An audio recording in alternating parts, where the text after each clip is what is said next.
Hey friends, welcome back to Homestead on a Prayer.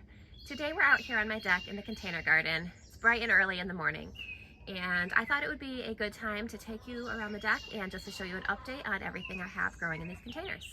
This is also, I'm calling it an update. It's really going to be more of a baseline starting point so that as the season goes on and you see all these plants grow, this is basically where we started. I've planted everything up here within the last week or two.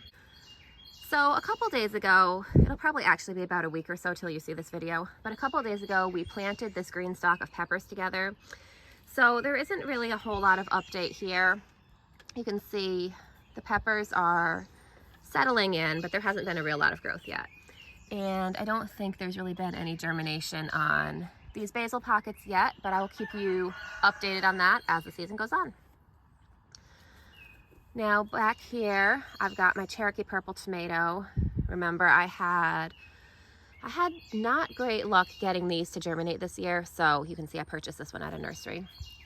Now in a lot of my pots, I tried to plant some companion plants, partly just to attract pollinators and beneficial insects, and just to really make the most of the space and get the most harvest possible. So along with this tomato here, I've got some basil, just some classic sweet Genovese basil, and a calendula plant. Now here I have the chocolate Corno de Toro pepper along with some alyssum. So historically I have not had the best success growing bell peppers. They never really seem to yield that well for me. So I've been playing around with growing some other types of sweet peppers that can be used instead of bell peppers instead. Last year I tried the red and the yellow Corno de Toro, and I really enjoyed both of those. They both yielded better for me than bell peppers generally do. They had great flavor. I was really happy with them. So I'm growing those again this year, but I found out that there's also an orange variety and a chocolate variety, so I've added those in as well. So you'll see a few of each of those colors sprinkled throughout this container garden here. So back here, I've got two peppers growing together. This is the Craig's Grande jalapeno, and they've got, you can see a couple little basil companions. This is the sweet basil again. And in the back is the medicinal holy basil. Then here in the front, we've got Alessia pepper. I grew this one for the first time last year, and it had really good sweet flavor. I'm hoping to get a little bit more yield this year, so I have a couple plants of these growing. Over here I have, this is a baby mammoth basil. You can see there are two seedlings that grew together, and I'm just gonna let them both go. So I just transplanted these yesterday, so these should hopefully be taking off soon. Here I've got a red Marconi pepper. You can see something has been nibbling on this pretty severely, but I'm hoping now that I've got it in this larger pot that it won't be as accessible to whatever was eating it. In addition to the Corno de Toro peppers, I have some other sweet peppers that I'm trialing this year as kind of my bell pepper replacements. So red Marconi is one that I haven't tried before, but that is a really commonly grown sweet pepper. It's very popular. So I want to say 2 plants of that. We're going to give it a try and see how it compares. So here I've got some creeping rosemary. I just picked this up at a local nursery a couple days ago and put it out in its pot. In my area, rosemary doesn't survive the winter, so I like to plant it in pots, and that way I can bring it inside for the winter. And sometimes I'm successful getting it to survive, and more often I'm not. Here is a direct sown basil. I don't remember which variety this is, but you can see it's just barely starting to come up. And then over here, a couple of these pots that look empty, these also have direct sown basils in them too. So not much to look at, but they'll be coming up soon. So we head back over here, this one. So this is a Sun Gold cherry tomato. As you can see, this is looking really good, off to a great start. So you'll notice on my container garden, I have mostly tomatoes and peppers and a little bit of basil and other herbs here and there. I exclusively grow my peppers in pots on the deck. I've experimented with growing them in the garden, and consistently the peppers on my deck in pots always do better. So this year I decided that's what they want, we'll go with it.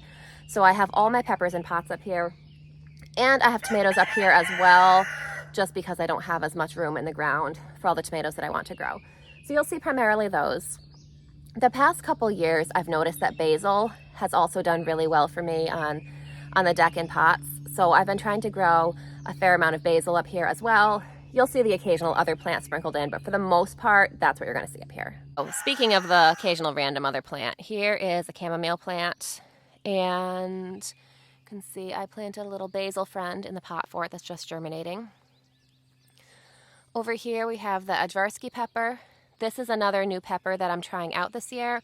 I haven't grown this before, and honestly, I don't know that much about it, but I've heard good things, so I'm hoping that that will be successful. Up here, I have a jalafuego. So I have 3 different varieties of jalapenos that I'm growing on my deck, and jalafuego, this is a really good one. It's consistently done well for me. So I like to grow the early jalapeno. That one's a little bit milder. It yields really well fairly early. It's a really good, reliable pepper. I do find, as I said, it's very mild. The jalafuego is definitely spicier. So that provides a really good contrast, you know, just to have the variety of both types. And I tend to prefer the more mild jalapeno, and my husband prefers the spicier. So it's nice to have the option of having some of both. Also, if I preserve the peppers, if I pickle them or something like that, if I mix both varieties together in the jar, what I find is that they kind of take on each other's characteristics, and we end up with an overall heat level that's halfway in between. Additionally, I have a 3rd jalapeno variety that I want to say I'm trying this year for the first time. I did grow it last year, but last year really wasn't a good jalapeno year, even for my tried and true varieties. So this is hopefully going to be the first year that I get a real true taste of what it's like, and that is the Craig's Grande jalapeno. You'll see that around here on the deck as well. So here is a 2nd sun gold plant. You can see it's got some little friends in here, alyssum and basil. I like to plant companion plants, as I mentioned before, for attracting pollinators, making the most of the space. Another thing that they do is they kind of will spread out and basically mulch this container to some extent and help prevent water loss, which is especially important if you're growing in containers. Now in the back I have the Azoychik tomato. This is I think it's a Russian heirloom. I grew it last year for the first time. It yielded really well for me. It has really mild yellow sweet tomatoes, and we really enjoyed it. Even though yellow tomatoes aren't my personal favorite when it comes to flavor, you know, I prefer the ones with a little bit bolder flavor. Yellow tomatoes tend to be really on the mild side. I still really did enjoy it as a contrast. It makes a beautiful mix when you chop it up with a nice red tomato or a smoky purple tomato. So partly because of that, and partly because it was very prolific, I decided to grow that one again this year. So here you can see another of the red Corno de Toro peppers. I am planning to stake these Corno de Toros and any other pepper that seems like it's going to get large and have heavy fruit, because especially when I have so many things packed into a small space like this, I need to make sure that they don't really encroach on each other's space, at least as little as possible. So I do have to go through and add some stakes to some of these other peppers, but the ones that were larger to start with have already been staked. Then in the back here, I have a pink oxheart tomato. Now one thing you'll notice about these tomatoes, see on the bottom, those lower leaves are a little bit yellowing. That is a sign that it was a little bit stressed in its small pot before I transplanted it here. But what you want to look for is the new growth. The new growth is darker green and really happy looking, meaning that it's very happy being transplanted into this pot here. And here, this is an orange Corno de Toro. I am so excited to try this pepper.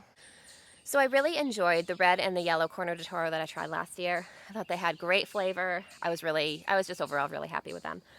But my favorite bell pepper is the orange bell pepper. I think it just has really great flavor. So when I found out there was an orange Corno de Toro, I was really excited to try it. And I'm hoping that whatever pigment creates the color is also responsible for that distinctive flavor that orange bell peppers have. And I'm hoping that the orange Corno de Toro will be a good orange bell pepper replacement. So we'll find out together this year. So in this large pot here, I have 3 cherry tomato varieties growing together. We've got Rosella, which is a dark purple tomato. We've got Matt's Wild Cherry, which is a small red, deliciously sweet tomato. And I've got Sun Gold Select, which is an open pollinated version of Sun Gold. So you can see I also have a few companions in here, some basils, a couple different kinds, and a calendula there in the back. So you can see that a lot of my tomatoes on the deck have tomato cages. I find that to work fairly well for growing tomatoes on the deck because when they're limited, when their root space is limited by the size of this pot, I find that the top growth of the plant tends to be on the smaller side too, making a tomato cage work well for a container grown tomato. In the ground, I prefer not to use tomato cages because I find that the tomato plants really just get too big. But you can see this pot of cherry tomatoes here, they don't have cages.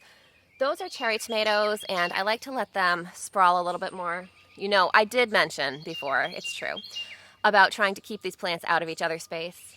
But when it comes to cherry tomatoes, I'm going to let them sprawl, and we're just going to hope for the best. I've done that in the past. I just let the cherry tomatoes sprawl, and it always works out fine.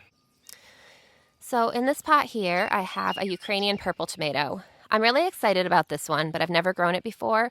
It just looked really fun, and I love purple tomatoes. So it's supposed to be shaped more like a plum tomato. I don't know if it's meant to be a sauce tomato or if it's just that shape. So we'll find out as the season goes on, and I'm really excited to try that one. Back here, you can see this is another really large pot. I have 3 pepper plants growing together. Here's the Jalafuego, which we talked about before, a red Corno de Toro, and up here in the front, an orange Corno de Toro. So very excited about those. Down here is a poblano plant. This is technically a spicy pepper, but it's very mild spicy pepper. Moving on, here is another chocolate Corno de Toro with a little purple basil friend.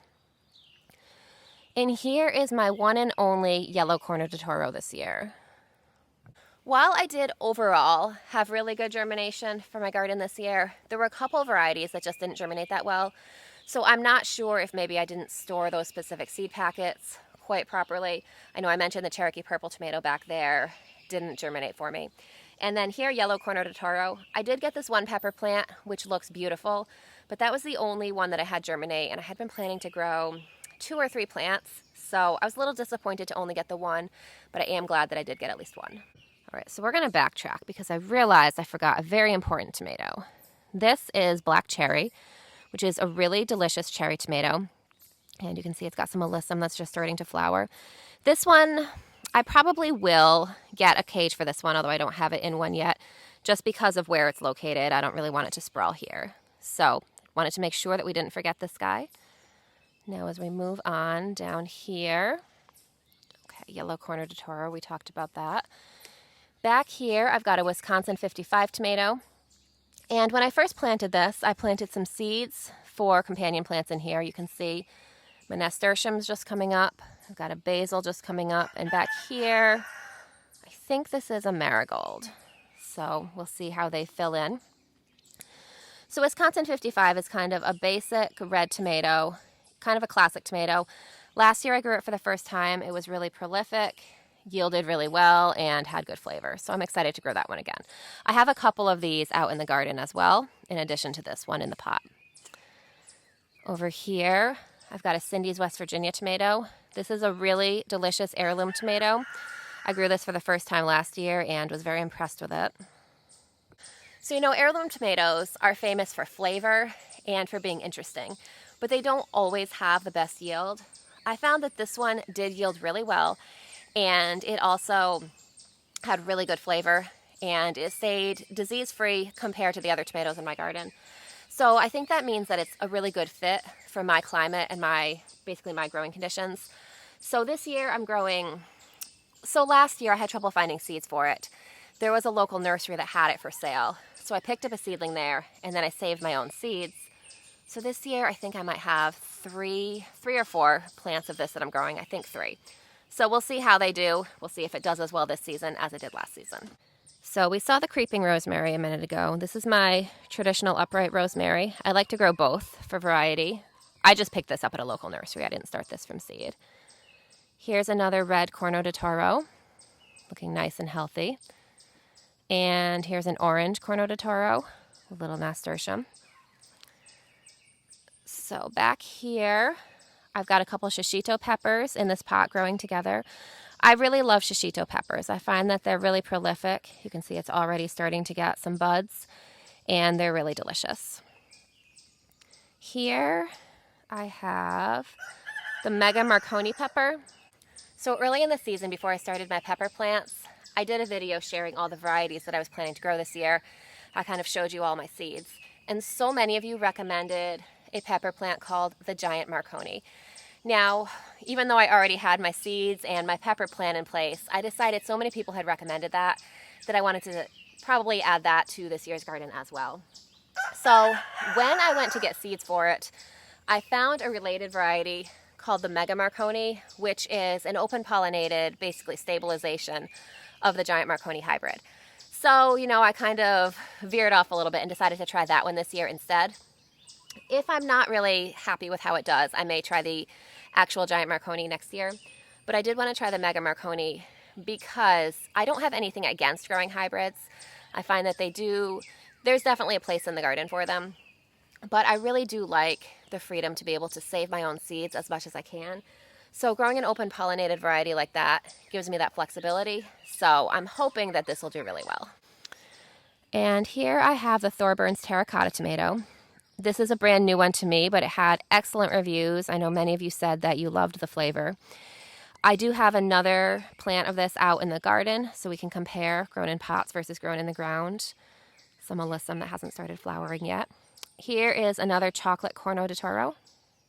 So heading over to this side of the deck here, I have a second one of these red Marconis. This is the original red Marconi. In the back, I have, lipstick pepper. So this is another one that's new to me. I'm really excited to try this one. It looks really good, but my first year growing it. And then here, I have a second of the Lessia pepper. Tried this last year for the first time and was really happy with it. So this looks nice and healthy. Here I have another one of those large pots with 3 different cherry tomatoes. You can see this one is definitely thriving. This is the red centiflora. Back there I have Berry's Crazy Cherry, and here I have a second black cherry. Here is another chocolate Corno de Toro. In this pot here, I have 2 early jalapenos. We talked about those a little bit before. And finally on the deck, I have my greens, my salad greens green stalk. So overall, I want to say that I'm happy with how this green stalk has done so far with salad greens. But I do want to say that I think there's a bit of a learning curve with using it. What happened was when I first planted everything, I planted this from seed, not from started plants. You can see my pak choi here is starting to bolt. Unfortunately, I didn't harvest this fast enough, but maybe we can collect some seeds from it. So when I first started this, as I said, I started from seed and I watered everything in, but then we had a lot of rain and I just kind of let the rain water it. And I think because of that, I think the combination of having started from seed and relying on the rain to water it, I didn't get as good results as I could have. So you can see that the top few tiers, I mean, this is looking really abundant. My arugula is bolting. I've been trying to harvest it as it bolts, but that's got to get pulled out soon. So you can see these all look amazing. But as you go down, a lot of the lower pockets don't look as good, and I think that's because of uneven watering because of the rain. The green stalk has this watering system here, and you're supposed to basically fill this with water until water runs out the drainage hose there. And I think what happened with the rain, we had so much rain, it felt silly to be watering things. But I don't think that the top reservoir got completely filled. And what happened was, in order to distribute water evenly to all the different layers, I think that the reservoir needs to be more filled. So I think that, especially because I started from seed, so I was kind of dependent on water to germinate. So I think what I'll do in the future is, even when it rains, probably make a point to water it, and especially if I'm starting from seeds. There's a couple pockets here where you can see don't really have anything. So I came through, there's like a tiny little lettuce plant here, but I came through and added some basil seeds to all the pockets that need something, and I'm hoping that we'll be able to get some good basil harvest. Because as you know, this is all lettuce and cold weather crops. These aren't going to give us a continuous harvest all summer. So once it gets too hot and these are kind of phasing out, I'm hoping that we can turn this into a basil tower instead. So I've already started the transition by putting some seeds in here. So that's my container garden as it currently stands. As I said, it's going to be a few days to maybe a week before you see this. So by the time you see this, there could actually have been some pretty significant change, but I will make sure to do another update video soon so that you can see how all these plants grow. So I'm really happy with how the container garden is off to a great start. I'll definitely keep you updated as the season goes on. So come back to make sure that you see updates and see how everything's growing. And I can't wait to update you on a lot of those new pepper varieties that I'm trying this year for the first time. If you have grown any of those varieties that I mentioned that are new to me, I'd love to hear your experience with them as well. So thank you so much for taking time to hang out with me on this cool spring morning. I hope you're having a great day, and I can't wait to see you soon. I'll see you next time.